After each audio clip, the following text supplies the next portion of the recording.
Welcome to Good Thinking.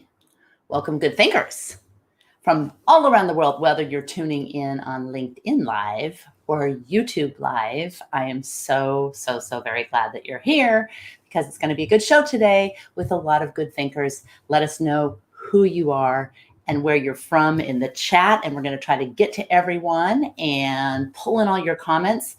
Bear in mind that there's a lag between when you make your comment and when I see them. So sometimes if it scrolls, I might miss some of your comments, but I hope I don't. Today, we're going to talk about science. And by that, I mean how to think about science, and particularly in light of all of these articles and all of this kind of noise around the crisis of science and the replicatability crisis, like these scientific studies that we have used to explain the world are now, people are unable to replicate them. Scientists are unable to replicate them. And what makes something science and what doesn't? So all of these things are what we're going to chomp into today in a way that you will come out, I hope, with how to think about science in maybe a more nuanced way. All right, so let me say hi to some good thinkers. I'm going to turn off this banner so I can say hi to some good thinkers. We've got Rachel from Washington, D.C. and Barkley from Washington, D.C. Welcome. I love it. So great participation today. Hoping. And we have got Narjas from Iran. Welcome from Iran. Yay. We're getting good thinkers from all over. All right. Let us know, continue to let us know who you are and where you're from. We've got Stephen from the most bike-friendly city in the United States. The most bike-friendly city in the United States? I didn't know that. I knew that there were a lot of bikes, but I didn't know it was the most bike-friendly city. Okay, keep on letting us know who you are and where you're from. Here's the first question. When you think about science, what comes to mind? What makes something science?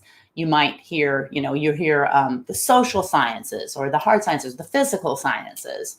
What makes something science? Or when you think about what is scientific, what comes to mind? Like, what are the requirements that just pop into you? You don't have to look it up because there's no right answer in this particular thing, but what makes something science versus not science? And what makes something science versus math or versus philosophy, for example? How do you think about this? All right. Okay. So Stephen says there's 350 plus miles of dedicated bike lanes. Okay, so this is a good point. If you use bike-friendly city, and then you have to say, okay, as defined by the number of miles of dedicated bike lanes, then you could say, okay, that therefore Portland is the most friendly city. All right, Rachel says the scientific method. Okay, good. You just queued us up. My question is, will you believe that at the end? Okay, we've got Lita from Lanzarote, the best island of the Canary Islands in Spain. I'm horrible at being able to see and pronounce at the same time, but I'm so excited that you're here. Good thinker. We've got Mr. Dang from native language from Senegal. Fantastic. We're getting people from all over. Keep on coming. Let us know who you are and where you're from. All right, let's kind of give some definitions to think about. But again, it's not like you can't debate these definitions. But if you think about, and this is courtesy of Barkley, because he helped me kind of work through some of these distinctions. So math and logic are based on proof, but science, and particularly, as Rachel mentioned, the scientific method, is based on evidence. A proven theorem in math will always be true unless a flaw is discovered in the proof. But scientific knowledge is provisional. It isn't final. So the currently accepted scientific theory is just the current best explanation among all the alternatives, but it's not guaranteed. But there are some criteria that you can think about to know when you're dealing with science and dealing with philosophy. And as someone who loves philosophy, I don't want to say that science is better than philosophy, which is better than math or whatever. This isn't an arm wrestle between what's better. It's trying to understand when you're thinking about one versus the other. Okay, we've got Nils from Germany. All right, and Narjas is saying scientific technology. Okay, fantastic. So we've got some good good ideas of when you think about science, what do you think about scientific technology or the scientific method? Of course, of course, of course. But is the scientific method required for something to be considered science? Yes or no? Rubber chickens for participating. Rubber chickens. Some people go, I don't care about rubber chickens, but I love rubber chickens. So got to give them out for participating. All right. So is the scientific method required for something to be considered science? All right. And what's the scientific method? Do you know it when you see it? Is there a particular scientific method? I mean, in 1620, whatever, when Francis Bacon kind of came out with this idea of the scientific method, which today seems like almost common sense when you get into it, but it was revolutionary at the time. Is that the same scientific method that we talk about when we talk about the scientific method? You can look up the scientific method and you see the 5 steps, the 7 steps, the 9 steps. But for the most part, do you think you know the scientific method when you see it? And do you think that there is agreement over time, like including today, about what is and is not the scientific method? Like, does everyone agree that the scientific method are these steps? And we'll go through the steps that are commonly discussed when thinking about the scientific method. But is there agreement? Do you think there's agreement or not agreement? All right. Now, when you think about measuring and you think about observing and measuring and using evidence, the evidence has got to be measurable. Maybe it's through measuring with a tape measure. You're going to measure if something grew. And so you're going to use a tape measure and centimeters is your form of measurement. But when a lot of the social sciences use judgment, where the measuring implement is not a tape measure, but it's your brain. And so that changes things a lot, because as we move into things that are more theoretical or more difficult or outside of our brain's capacity to measure, here's the question.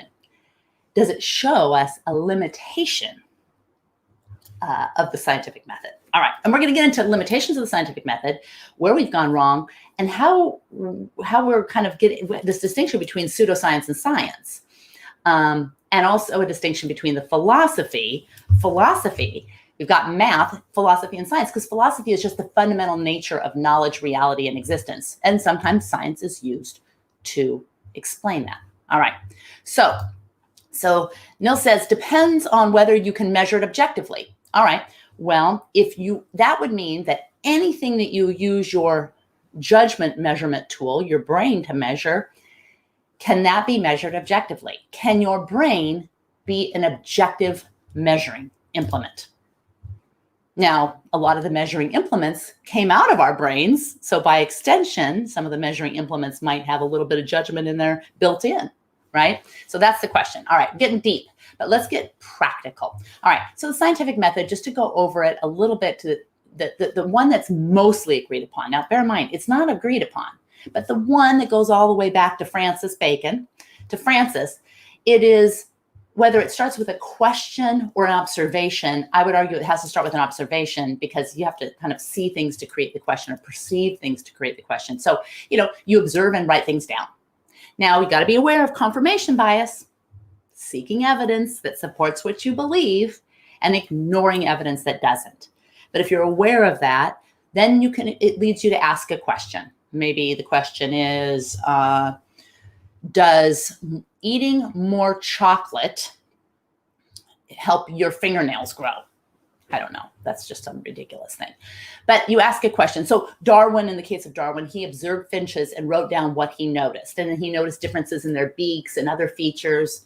And then he asked the question, what causes diversification of finches on Galapagos? One small island. Why would there be so many finches that all survive and coexist? What's making these finches so diverse? That was kind of one of Darwin's quintessential questions. All right. So we're going to say hi to Michael. Michael, I know Michael's from Toronto. Welcome, Michael. With all the different biases we've spoken about, how can it be objective? Good question. Good question. Absolutely. All right. So after you ask your question, you formulate your hypothesis. So Darwin hypothesized that the beak of the ancestral species had adapted over time to equip the finches to acquire different food sources. So there was a limited number of food sources, and it allowed the finches to kind of optimize their beaks for the different food sources. So they weren't all going after one food source. And that really became Darwin's, what became Origin of Species and some of Darwin's evolutionary theories but that was kind of the origin of his thinking. Now, he didn't use a measuring implement. Where's the measuring implement there? Where's the objective measure there? That's the question. Did Darwin have an objective measure? All right. Now, there's two requirements for a hypothesis, and these weren't necessarily clear in Francis Bacon's day back in 1600, but in the more recent days, and I think this is a really good measure for whether something should be science or maybe philosophy or math or something else. Okay. And these two measurements are, it must be testable. So the hypothesis must be testable. And here's the tricky one. It must be falsifiable. Falsifiable means you don't just necessarily go after the evidence that doesn't make it falsified, but you actually go after evidence that could falsify your theory or falsify your hypothesis. So that testable and falsifiable, to me, and again, this can be argued. These are things that are debated for thousands of years, but these are two good tools for you to use today to know whether you're looking at science or philosophy. And philosophy is a beautiful thing too. All right. So what does it mean to be falsifiable? Well, a scientific statement is one that could possibly be proven wrong. So when you see people saying, well, all these scientists said this and now they're saying that, yeah, that's evidence that the scientific method is afoot and hopefully working the way it's supposed to work. Now, we are humans. We bring a lot of other things to the party, acknowledging that. But if you look at whether it's testable and falsifiable, those are good things to kind of hold on to. When a statement is said to be falsifiable, it's not automatically wrong. It's not false. That's different. It's not a false statement. It's falsifiable. It remains tentative and open to the possibility that it's wrong. So if you're presented with something, well, this is a scientific fact, and that could be given all the evidence that we have right now, but it has to be falsifiable. And if that person is arguing from a point of science and you're presenting evidence that could poke a hole in that hypothesis or theory, and that is being rejected, not on the quality of the evidence, but on the sanctity of the theory, you're probably not dealing with science. All right. So it has to be testable. And the next step is you create this hypothesis and you create an experiment. And you must have a control experiment group to baseline, holding as many things constant as possible. This is the traditional scientific method. And then you look at except for what you're supposed to measure. So you're going to give this amount of chocolate to this person and this amount of chocolate to that person, and you're going to hold everything else constant, and you're going to look at measuring their fingernails. The problem is, in most experiments involving humans, how are you going to hold everything constant? So there's always going to be this element of judgment, of using the judgment mechanism. All right. So then you observe the results and analyze the data, and you compare the data from the independent variable and the dependent variable, and then you draw your conclusions about your hypothesis. Am I right or am I wrong? Is my hypothesis supported or is it not supported? All right. Here's the question. Ready? What step is missing?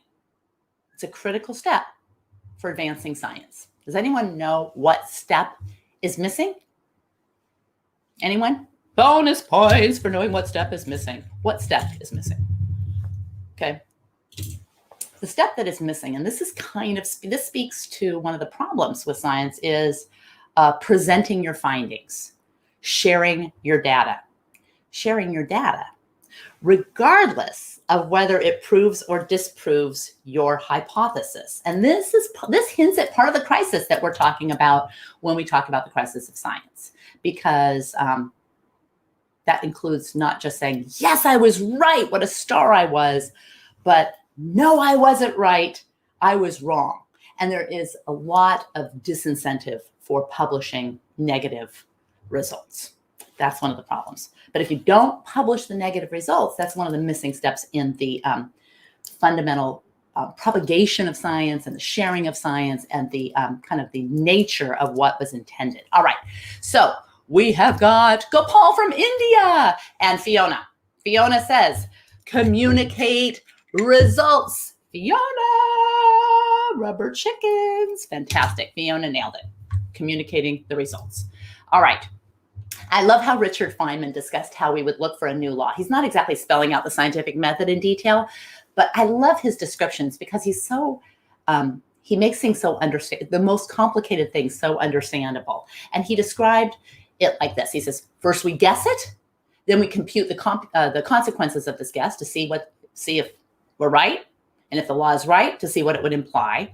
And then we compare the computation to results in nature, or we compare it to an experiment or our experience, and we compare it directly to the observations to see if it works. And here's the quote that I love. If it disagrees with the experiment, it's wrong. This last part, if it disagrees with the experiment, is key to science because it doesn't make any difference how beautiful your guess is. It doesn't matter how smart you are. It doesn't even matter who made the guess or what their name is. If it disagrees with the experiment, it's wrong. And that's all there is to it, according to Feynman. Do you agree or disagree? Do you agree with Feynman? Agree with Feynman? Disagree. All right. Here's the question. Ready? I mean, there's a lot of questions. By using the scientific method, can you prove that any given theory is wrong? And can you prove that any given theory is right? All right. So if you think about the scientific method, and I'll give you a little hint. It either helps you, as stated, the scientific method is stated, it either helps you prove what you're saying is right, or it always can help you prove, does it always help you prove that it's right? Or it can always help you prove that it's wrong? Which one, right or wrong? Probably didn't state that. But really the answer is a theory. You can prove a theory wrong, but you can't really prove a theory right. How can you not prove a theory right? You can prove a theory wrong, but you can't prove a theory right because we're continuing to experiment. We're advancing knowledge. And tomorrow's experiment might succeed in proving what you thought right is actually wrong. It's hard to remember that. You look back, you think, didn't we always know this? God, I don't remember. Didn't we always know what a cell phone was? That's not scientific theory, but you understand it's so hard to remember a time before the time we are now. It just becomes insidious changes. So it's hard to, when you look at a scientific theory, it can be proven wrong, but it can't be proven right because it's provisional. It's open to be proven wrong. That's the key. Think about the theory of spontaneous generation of life. Frogs just spontaneously appear in a heavy rain. It existed for more than 1,000 years before it was disproven. 1,000 years. Our species, our same people believe this. All right. The earliest record goes back to Aristotle, which is actually 2,500 years, when he claimed that life could appear out of nothingness as long as there was vital heat present in non-living material. The judging mechanism was Aristotle's brain. But what Aristotle meant to say is that living things could appear out of nothingness, given that there's an environment that can house them. All right. So if judgment is measuring with our brains, and we now know that our brains don't judge rationally, right, Michael? Right? Is social science real science in the way that we discuss with using that scientific method? Is it real science? Ooh, that's controversial. All right. Next question. You think social science is real science? I do. Because the scientific method is not the only way to do science. Unless we define science by this is the only way to do science. But I think you'll see, as we'll talk about in a minute, we're going to bump up against some theoretical science, which is probably the future, which cannot be done with measurable, observable human brain experiment measurement, because we've got probability, we've got theoretical, can't see all these things, etc. You have to speculate, hypothesize. All right. Oh, welcome. Welcome, Shivam from Mumbai. Welcome, welcome. So glad you're here. All right. Can you test a theory with a belief? Can you test a theory with a belief? So you have a theory, you believe something to be true. Can you test a theory with a belief? Anyone? All right.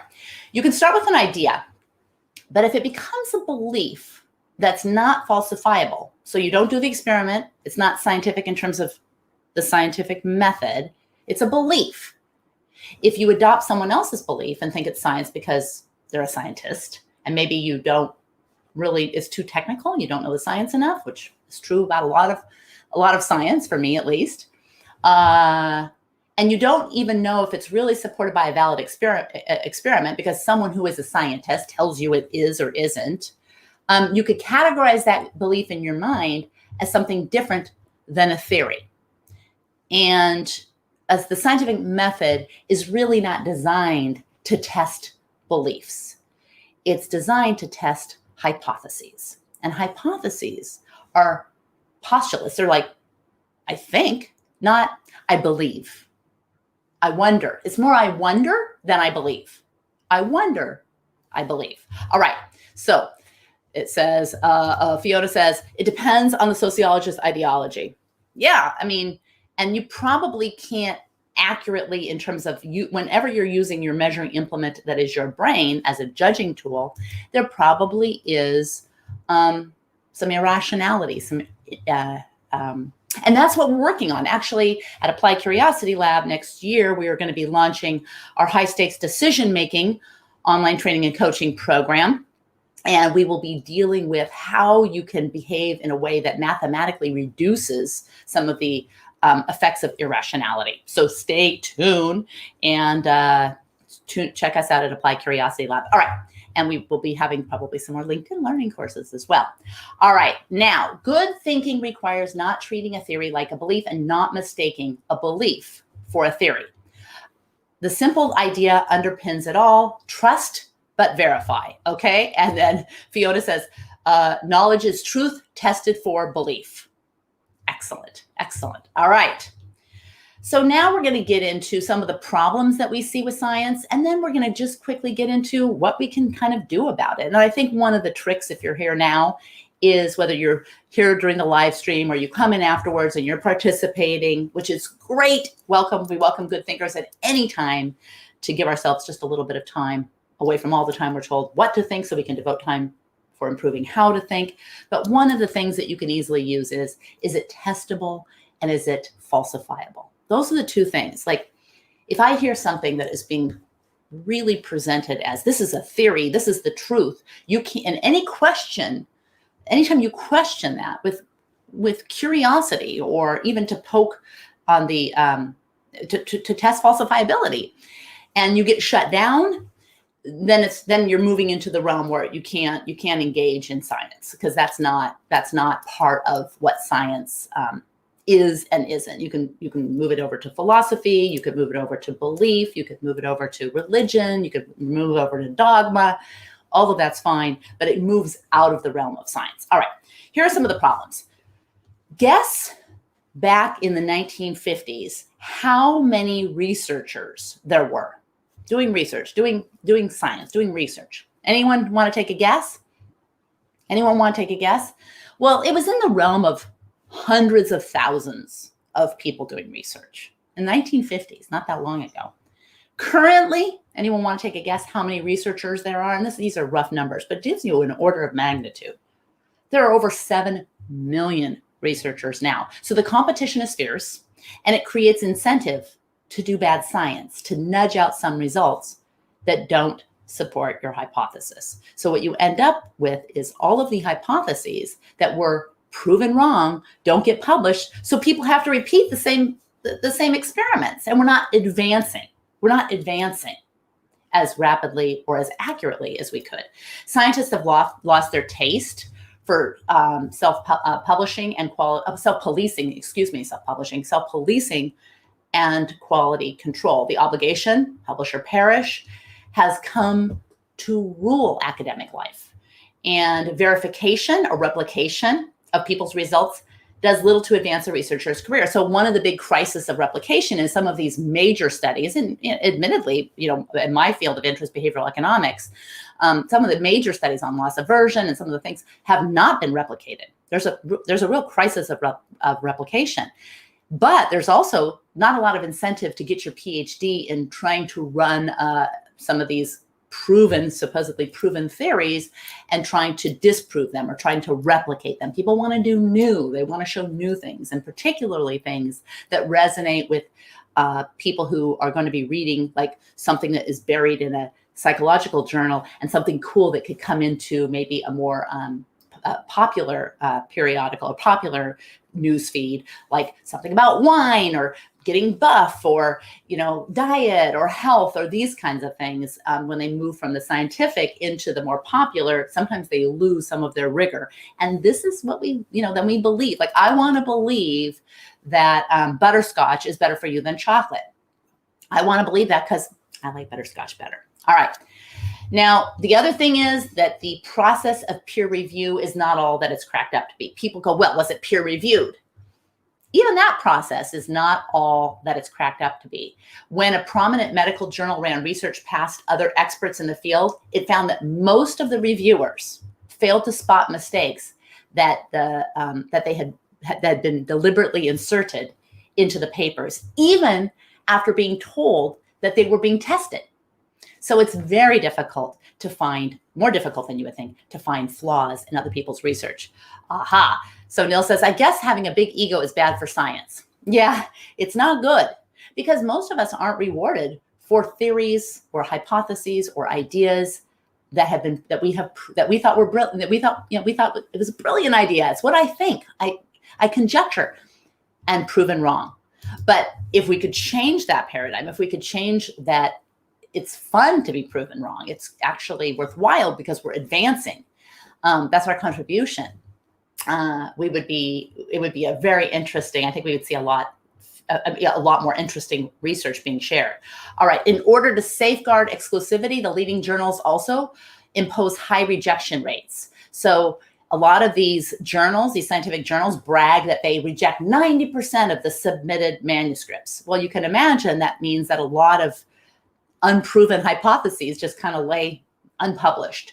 And it's kind of like universities where they say, oh, we have a acceptance rate of 10%.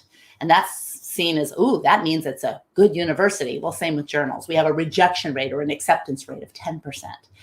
The most striking findings have the greatest chance of making it into the front page. And that gets the journals more hits. So if it talks about, like I said, drinking wine or video games or getting dementia or whether video games are good or bad for their kids, that makes it into the click.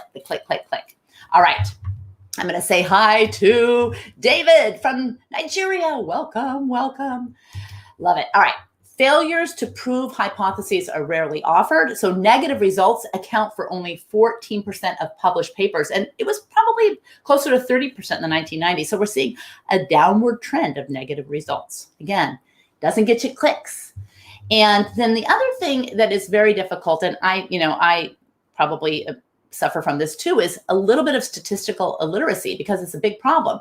When other people's we think about other people's statistical illiteracy and not just our own, but journalists who maybe misinterpret what it means to be statistically significant versus like practically significant, and understanding statistics at a basic level of literacy, and particularly as we're getting deeper and deeper into more theoretical science, it's just going to become a bigger problem where we're telling simple stories to explain massively theoretical phenomena. All right, so what can be done? We're going to do it in just 2 minutes, 3 minutes. We're going to go quickly. We need to understand what is science and what isn't. We can be generous about it, and we can even call it this science or that science. It's fine whether the measuring implement is our brains or some kind of very, very sophisticated gadget or technology. But the two things is to determine whether it's testable and whether it's falsifiable. That's number one. And to know understand that some of the limitations are science isn't really great for proving or disproving moral judgments or value judgments. You can use science to disprove or prove a hypothesis like working from home is correlated with healthier pets, although there might be too many confounding variables for that. But you can't conclude that people who work from home are better pet owners. That's a value judgment. So when you jump from the science to the value judgment, just recognize that. Just recognize that. And when we attach value judgments to messy measurements, we blur the line between science and pseudoscience. The scientific method requires observation. And again, this may not be useful with things like quantum or theoretical or probabilities. So journals can allocate more space for uninteresting work. Like, we should have a place to go for the uninteresting work so that we can see the negative, the null hypothesis. We can see what is being published that might not have to do with wine or video games or some of the things that we use to make sense of the world. Okay, in the easiest way, I call it the fun way, the popular science way. Grant givers can set aside money for uninteresting work. Okay, what is uninteresting work? I don't know. Maybe it's replicating studies. Maybe it's finding the negative results from a hypothesis. Peer review can be tightened, or maybe we get rid of it altogether in favor of post-publication evaluation in the form of maybe appended comments. So instead of something living as a scientific fact forever, there's a way to append the paper. Kind of like the Talmud, you have your main points, and then you have the points that are argued that might disprove or challenge the results. And policymakers should ensure that institutions using public money respect the rules. Science isn't everything, but it deserves huge respect, and its privileged status is founded on the capacity to be right most of the time and correct its mistakes when it gets things wrong. So if it's not capable because of our current clickbait over kind of deluge of information, if it's not capable of correcting its mistakes when it gets things wrong, including people go, well, I thought you said, yeah, that's science doing its job, right? If it's not capable of correcting its mistakes, then it loses its privileged status. It loses its privileged status. And it's not as if the universe is short of genuine mysteries to keep generations of scientists hard at work. I mean, the false trails laid down by shoddy research are the barriers to understanding.